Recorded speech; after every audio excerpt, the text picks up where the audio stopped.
And welcome to Around the Ozarks Spotlight. Each week, we uncover the stories behind the people here in Southwest Missouri who have entrepreneurial spirit, who work to better the lives of others, or simply put pen to paper to write books about the stories and history of the Ozarks and its people. I'm your host, Scott Meier. Today, we're going to explore the world of the Community Partnership of the Ozarks with President and CEO Janet Dankert. Hi, Janet. Hi, Scott. Thanks for having me. Absolutely. And Janet and I have had the privilege of working together, at least on the board of CPO for better than almost 5 years now, I think, Oh, Janet. yeah, It's gone absolutely. fast. I look 5 years older. Of course, you haven't aged a bit. And well, that's the way things work.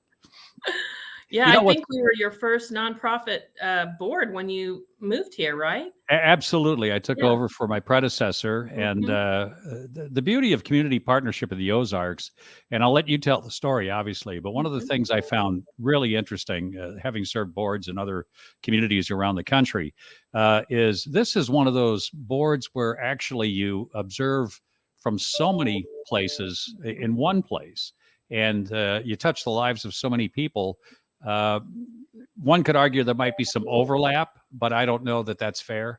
I think really CPO is kind of this umbrella of a lot of good policy in charity work here in Southwest Missouri. But I'll let you tell the story. Why don't you tell folks a little bit about the history of the community partnership, if you will?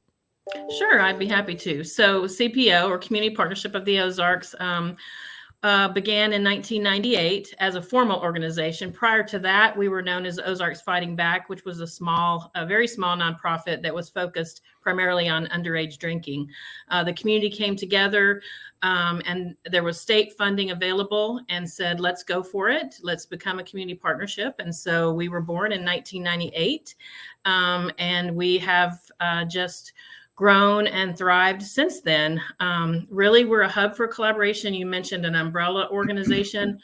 We bring folks to the table to talk about all these community issues and then to develop plans to solve them. So when you talk about potential duplication, really, we're the opposite of that, because Mhm. we're working with every nonprofit in town to talk about what they're doing, what we're doing, and how we can work better together to solve those issues. Well, I think that's what the all-encompassing, and that's what was so fascinating. And the board is made up of people from really every walk of life. Mhm. And I think one of the most fascinating board members I've had a chance to meet and get to know a little bit is Charlie O'Reilly. Yes, yes. Good Charlie, person. absolutely. Actually, he is our founding father. He was involved with CPO since the very beginning. We went through some years when there were state budget cuts, and Charlie was there to help sustain us and support us. And we've been able to grow and thrive ever since then. He's still on the board. He's a lifetime honorary member. And he's just been an amazing champion for us. Now, Janet, you didn't start in 1998 with the group, so you No. came. When did you start here? So I started in 2002. I actually just celebrated my 20th anniversary in November. Congratulations. Yes, I did not start out as president and CEO. I moved here from Tennessee, couldn't find a leadership role at a nonprofit.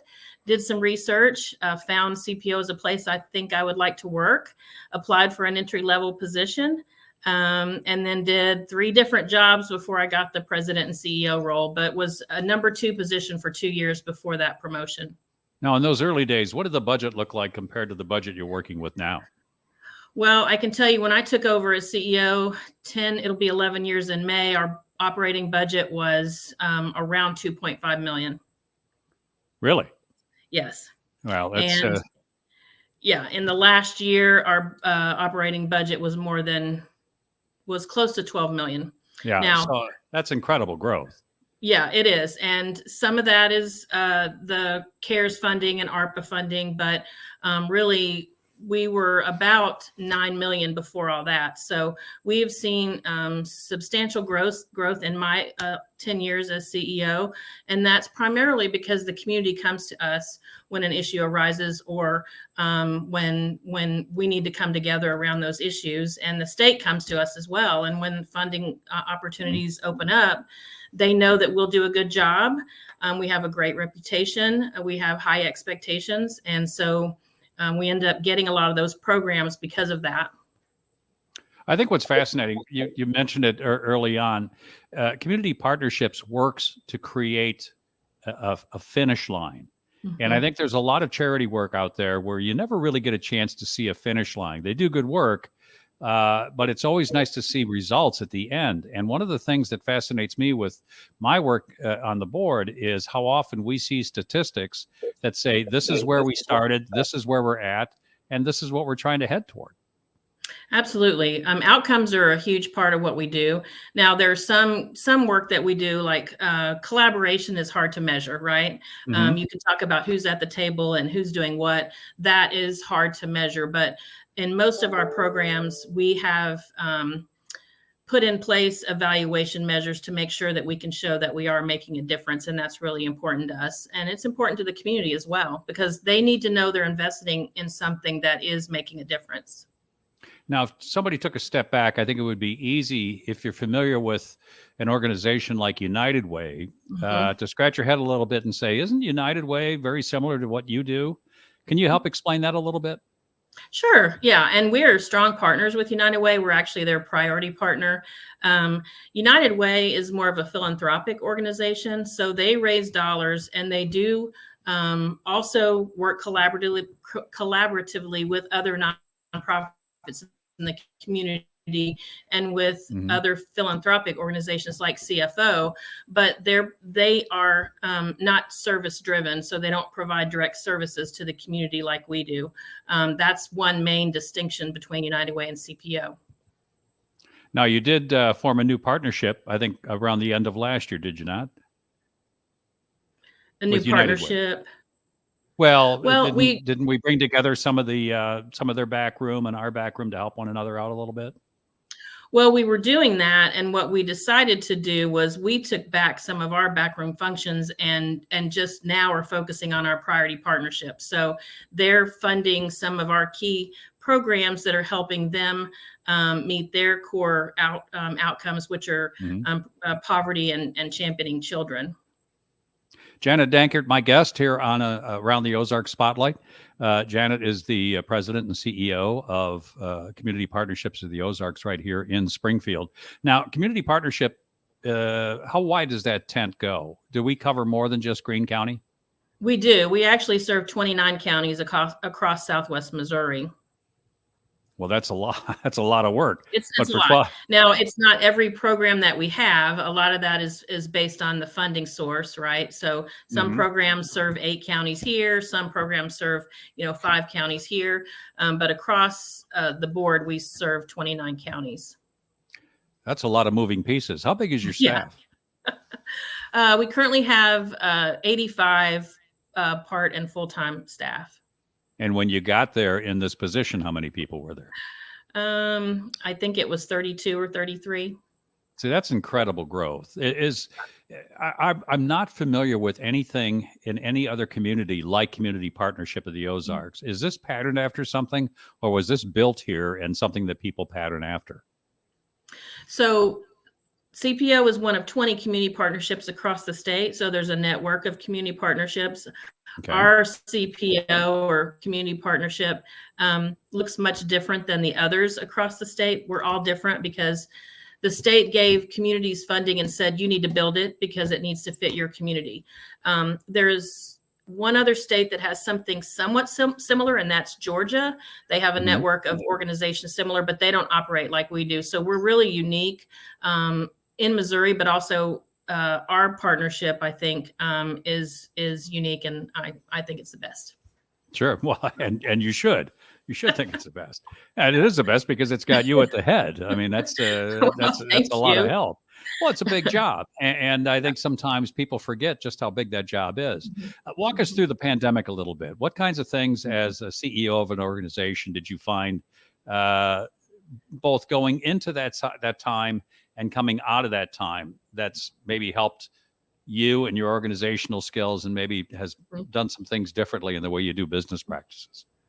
Wow. So at the beginning, it was just, having to transition from working in the office to working at home. And thankfully, our director of administration is a rock star, and she had us ready to go with all the right equipment. And we just had a little bit of training, like who knew what Zoom was at that time, right? Right. But we pivoted very well. But it was also very intense because we were the hub for communication for the nonprofit network in Springfield. And so working with CFO and United Way, we were updating things daily, updating where you could get resources, what was happening, what was going on with healthcare and with the pandemic itself. And so it was really intense for the first probably 2 to 3 months where I probably worked 14, 16 hours a day just trying to keep up with things. But I was really proud of our team because we have people that are innovative, right? And they want to serve the community. They want to serve that population that they're working with, the homeless or families with children. And so we were able to be creative about ways we could serve families during that time and keep our staff safe. I mean, that was one of my primary functions was, okay, we need our organization to function and we need to serve the community, but we have to keep our staff safe too. So just taking all those things into account, I think we did a phenomenal job. We, like others, had, turnover.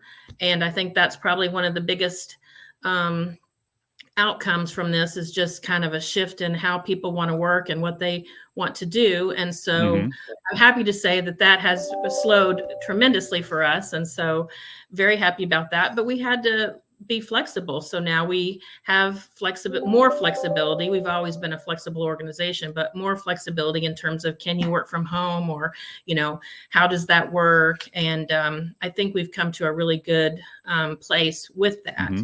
But that needs to change over time too, because the people that you hire are going to be different and they're going to have different expectations. So I think that we're really good at that. And I think we've been really good at responding to community needs during a crisis. How about you personally, Janet? What did you take away from all this?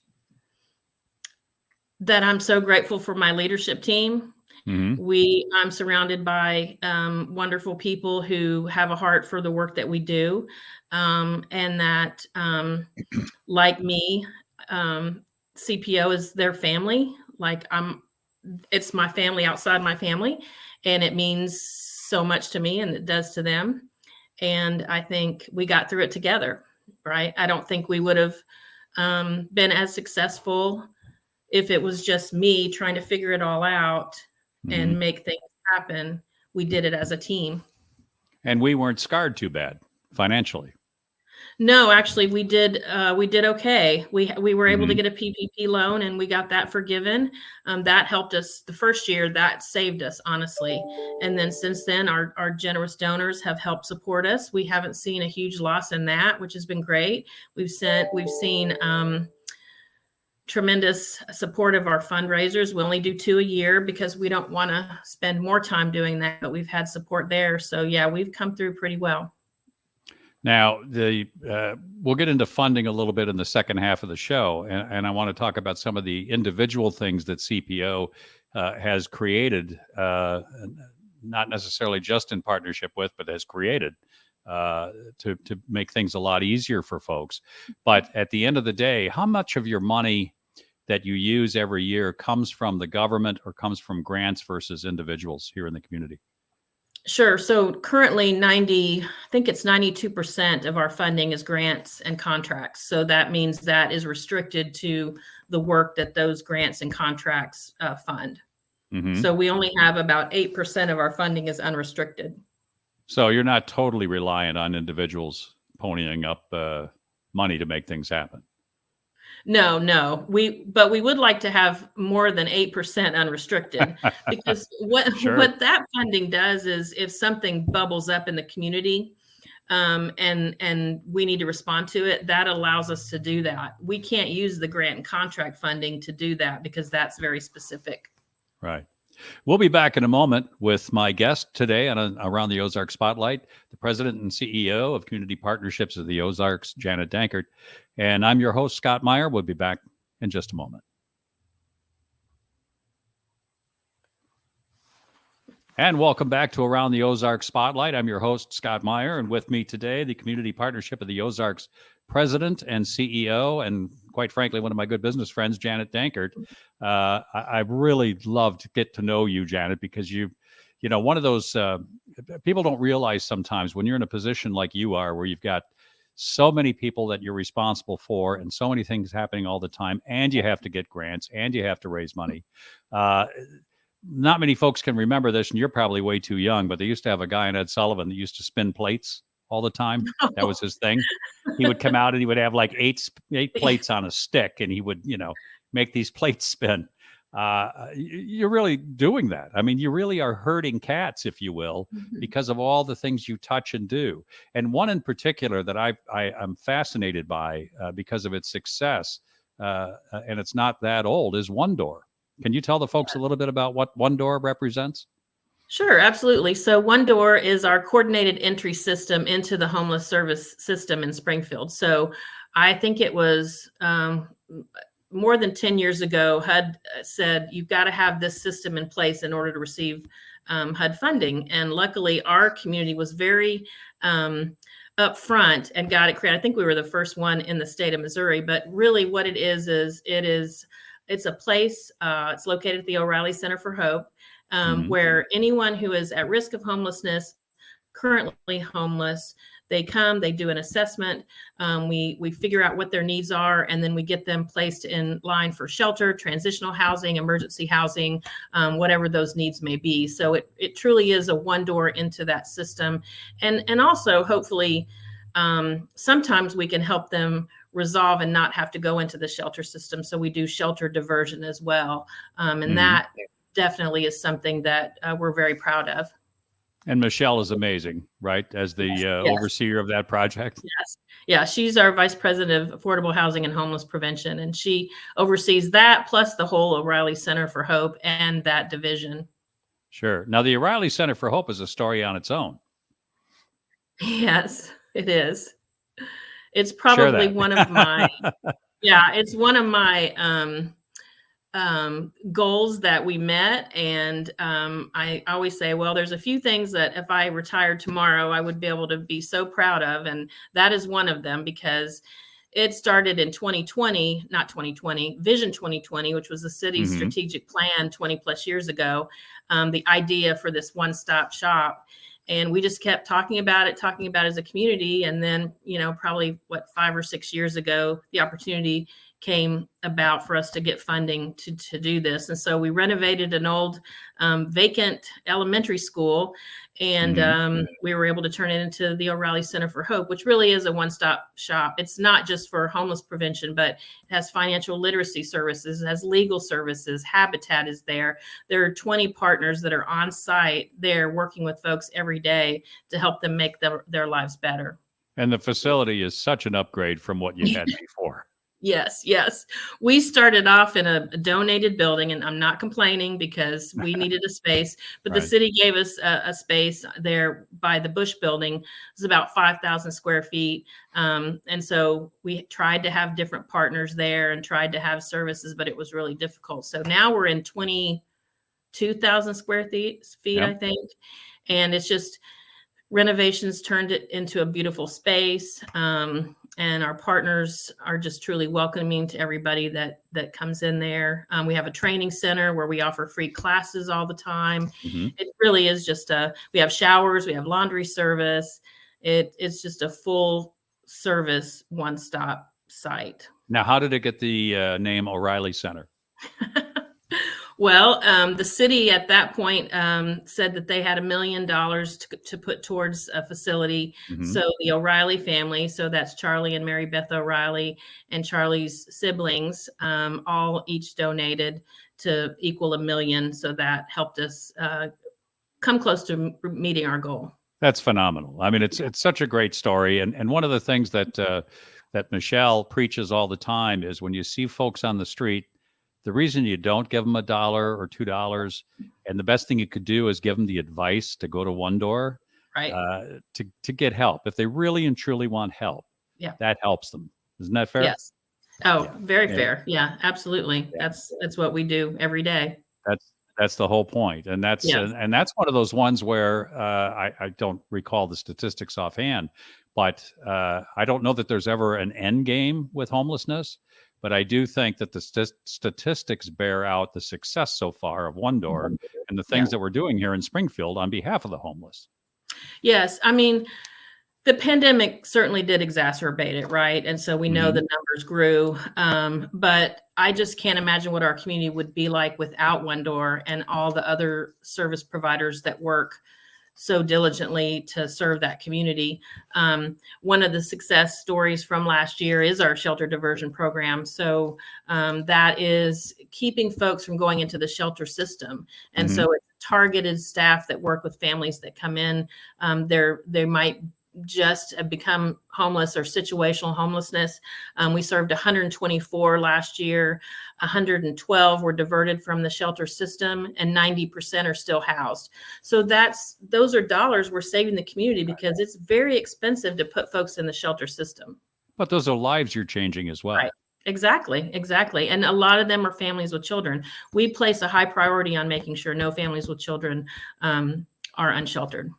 That's so tough to get your head around, isn't it? That there are families out there with no place to go. Yeah. It's Well, heartbreaking. it happens all the time, though. You're just, and this seems like a cliche, but honestly, I hear it every day. You're one emergency room visit or one car accident away from that if you're just living right on the edge. Yeah. And I think these days of ultra high inflation and some of the other things going on, there are a lot of people living on the edge, no question.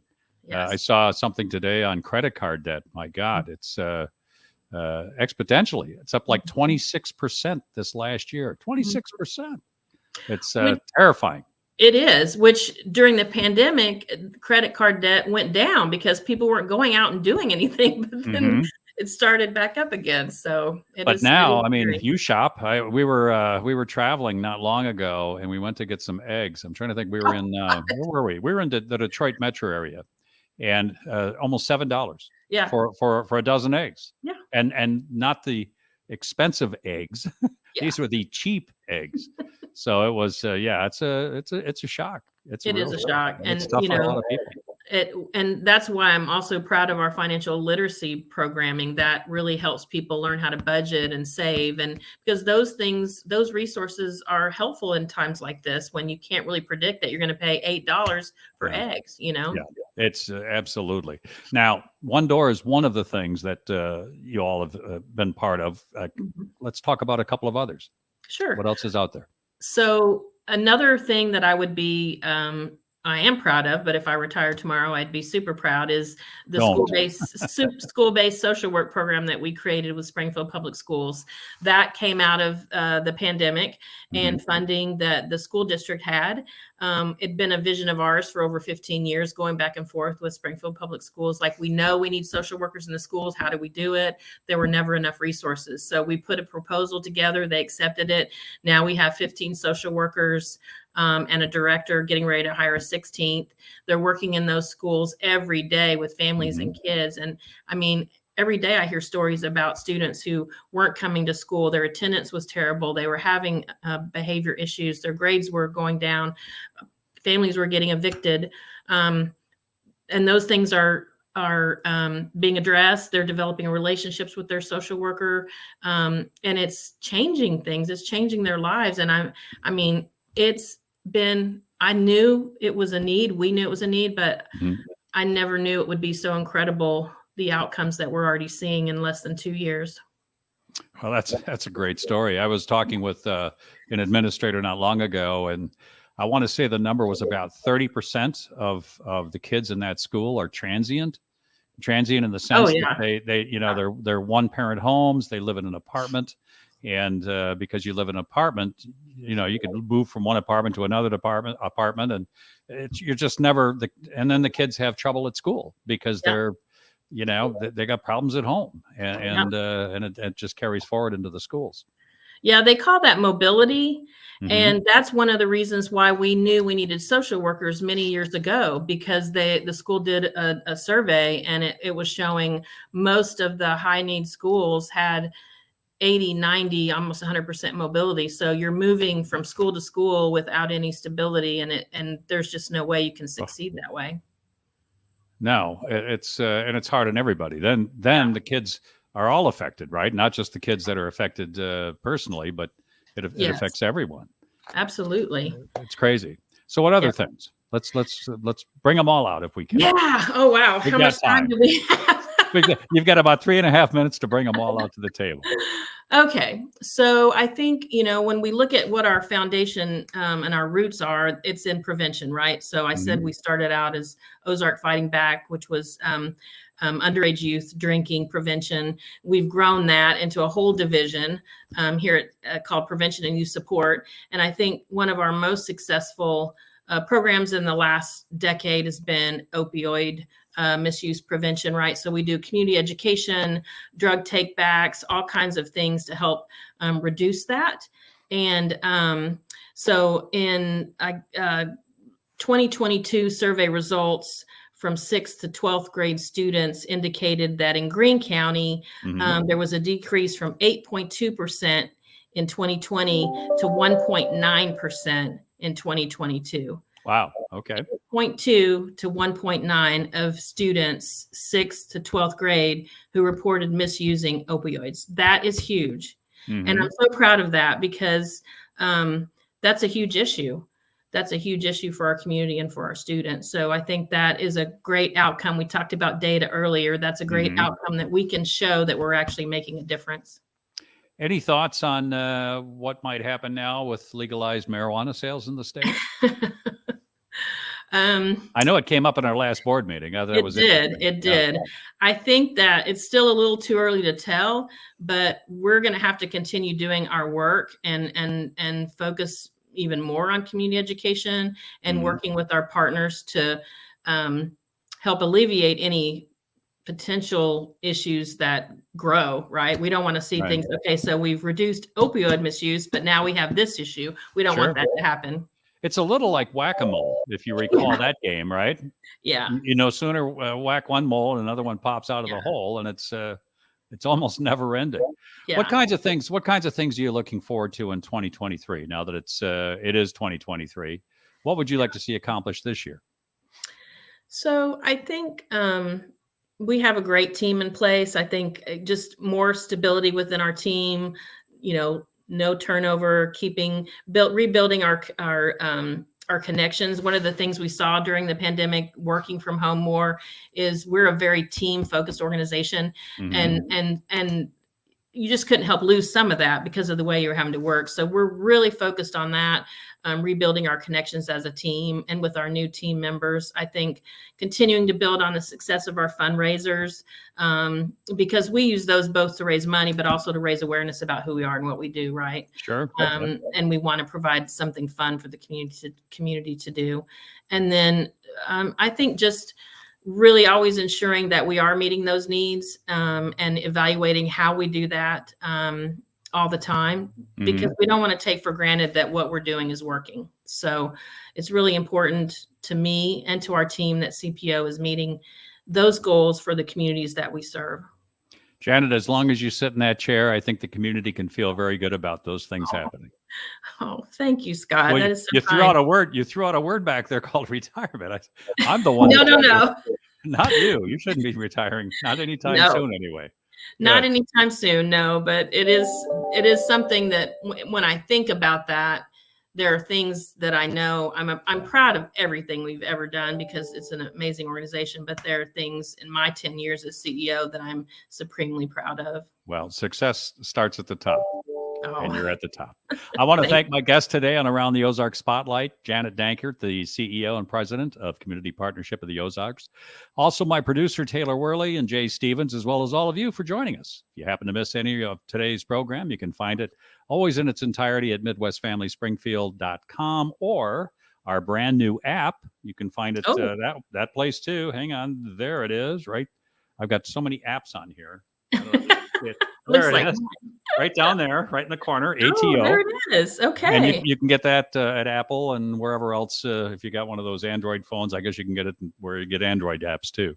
Just scroll the page to find out about today's podcast as well as all the others. And of course, this show airs every weekend on all 4 of our radio stations at 6 a.m. on Sunday morning. I'm Scott Meier. Remember, every day is a gift. Enjoy life. Thanks again, Shannon. Thanks, Scott. Bye. Bye.